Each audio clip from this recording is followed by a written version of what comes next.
Hello viewers, আসসালামু আলাইকুম। দেশ এবং দেশের বাইরে থেকে যারা আমার এই ভিডিওটি দেখছেন তাদেরকে কৃষি কথা চ্যানেল থেকে জানাই আন্তরিক শুভেচ্ছা অভিনন্দন। আজ আমরা এসেছি উল্লাপাড়ায় ইসলামপুর বুধগাছা গ্রামে।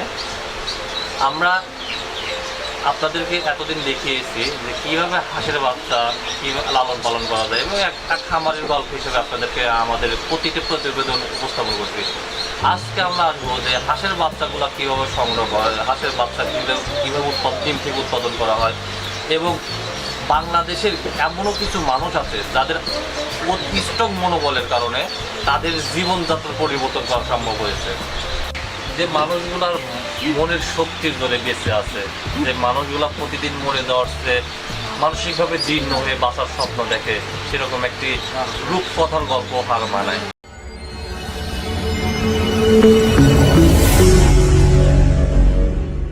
এমন একটি খামারে এসেছে যে খামারটি আপনি সরাসরি দেখতে পাচ্ছেন যে দুইটা মানুষ আমাদের সাথে দাঁড়ায় আছে। এরা রূপকথার গল্পকে হার মানিয়ে আজকে স্বাবলম্বী।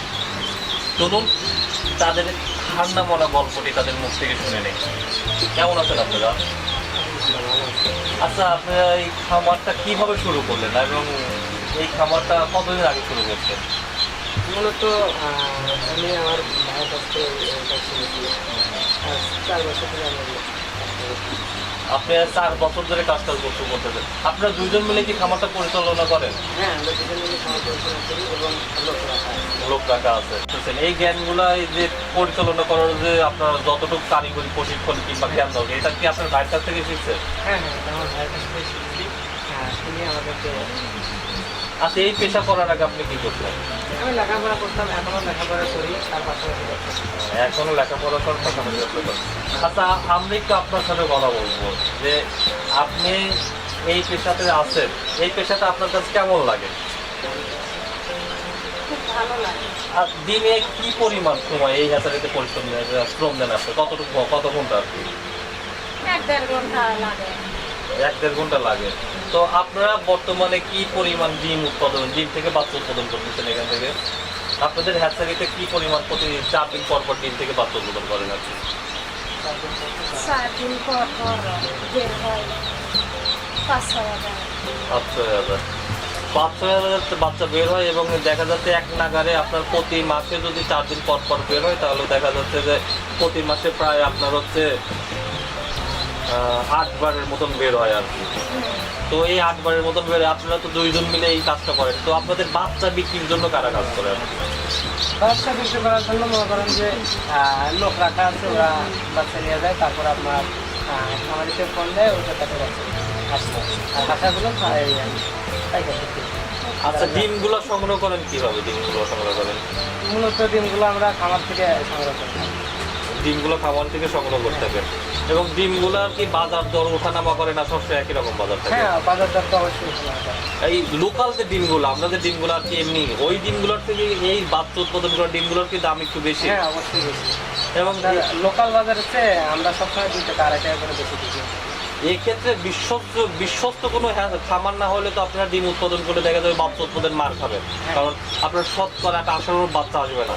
তো এই ক্ষেত্রে আপনাদের এরকম কোনো বিশ্বস্ত খামার আছে যে খামার থেকে আপনারা বাচ্চা? হ্যাঁ, আসলে মূলত আমরা যাদের কাছ থেকে ডিম নিয়ে আসি তারা আমাদের এই জায়গা থেকে বাচ্চা নিয়ে এসে এবং শতকরা 10 টাকা করে হাসা রাখে, আর সেই হিসেবে করে আমরা বাচ্চা ডিম নিয়ে আসি। এই ক্ষেত্রে কি আপনাদের খামারের যারা আপনাদের ডিম দেয়, এই ক্ষেত্রে ওই দাদন পদ্ধতি যেটা বলে, আপনাদের তাদের দাদন পদ্ধতি কোনো টাকা পয়সা দেন? হ্যাঁ, আমাদের কাছ থেকে তারা টাকা নেয়, কারণ মূলত বাচ্চারা ইয়া করার জন্য আমাদের কাছে টাকা নেয়, নিয়ে মূলত লালন পালন করে, তারপরে যখন ডিম দেয় তখন আমাদের আস্তে আস্তে খেতে দেয়। কি পরিমাণ খামারে হচ্ছে আপনার দাদন দেওয়া আছে? এটা মনে করেন যে ঠিক নেই, এত খামারে না বলতেছি কতগুলা খামারে দাদন দিচ্ছেন আপনারা তাতে? তাও 20-25টা খামার হবে। 20-25টা খামার। আচ্ছা, আমরা তো জানি যে খামারগুলো, আমি অনেক খামারে ঘুরছি, খামারগুলো আপনার পরিচালনের মাধ্যমে দেখা যাচ্ছে এক লোক 6 মাস ব্যবসা করতেছে ডিমের, আবার 6 মাস পর সে বন্ধ করে দিচ্ছে, তখন আপনারা কি করেন? তখন পরবর্তীতে আবার বাচ্চা নেবে, পরে মনে করেন যে তাহলে এই যে সময়টা সে বন্ধ করলো, সে তো অন্য পেশাতে চলে গেল, কিন্তু আপনারা তো অন্য পেশায় যান না। না, যে খামার থেকে ডিমগুলো সংগ্রহ করতেন, ওই খামারে ডিম সংগ্রহ করা বন্ধ হয়ে গেল, তখন আপনারা ডিমগুলো কোথেকে নিয়ে আসতেছেন? তখন অন্য খামার থেকে নিয়ে আসি, আমাদের আরও খামার আছে। আরো খামার থেকে নিয়ে আসেন এবং পর্যায়ক্রমে সেই খামারগুলো চলতে থাকে। এবং আপনার বাচ্চা কিভাবে বিক্রি করেন? বাচ্চারা মনে করেন যে ওই খামারের সাথে আলোচনা করে আমাদের কাছে ফোন দেয়, ফোন দেওয়ার পরে মনে করেন যে আলোচনা করলে আমরা বাচ্চাদের আচ্ছা, বর্তমানে আপনার এই খামারের সাথে কতজন মানুষ আছে যে যারা কাজ করে আপনাদের এই খামারেতে? এটা মনে করেন যে বাচ্চা বিক্রি করার থেকে কাজ করার পর্যন্ত 100 লোক কাজ করে। এবং এদের বেতন কিরকম হতে পারে আপনারা idea? না, মানে আমাদের বাসায় যারা কাজ করে মনে করেন যে 7 দিন হ্যাঁ, এদের বেতন কিরকম? যে এক একজনের 15,000 টাকা 18,000 টাকা। 15,000 টাকা, 18,000 টাকা, ঠিক আছে। আচ্ছা, আপনার কি মনে হয় যে আপনি এই 4 বছর ধরে ব্যবসার সাথে জড়িত, আপনার কি মনে হয় যে আপনি আরো এই ব্যবসাটা আরো কতদিন করতে চান, কিংবা সারা জীবনই করতে চান, এরকম কোনো কিছু আপনার? হ্যাঁ, আমরা মনে করেন যে যতদিন এই ব্যবসাটা চলবে আমরা ততদিন আমরা- আচ্ছা, এই ব্যবসাতে আপনি যদি মনে করেন যে আপনি যে একদিনের বাচ্চাগুলো যে পরীক্ষা করতেছেন, এই যে আপনি যে নির্ণয় করতেছেন পুরুষ বা কিংবা মহিলা, এই যে বাচ্চাগুলোর যে পিছনে আপনি একটু দেখতেছেন, চাপ দিচ্ছেন, চাপ দেওয়ার ফলে কি বাচ্চার কোনো ক্ষতি হচ্ছে? না, এটা মনে করেন যে ঠিক থাকতে হবে। মনে করেন যে এটা আমরা যেরকম করে দেখবো এরকম করে আমি তো দেখছি হাতের বাচ্চাগুলো হাতে নিয়ে দেখছি অনেক নরম। হ্যাঁ, দেখা গেল যে চাপ দিতে যে অনেক সময় দেখা যায় নারীগুলো বের হয় আসতে। এটা মূলত প্রথম আমাদের 2 মাস এই কাজটা করতে অনেক কষ্ট হয়েছে। প্রথম 2 মাস যখন ট্রেন দিচ্ছি তখন মনে করেন যে হাতের সমস্যা হচ্ছে। এখন অভ্যাস হয়ে গেছে, এখন মনে করেন যে আর হাতের সমস্যা হচ্ছে না।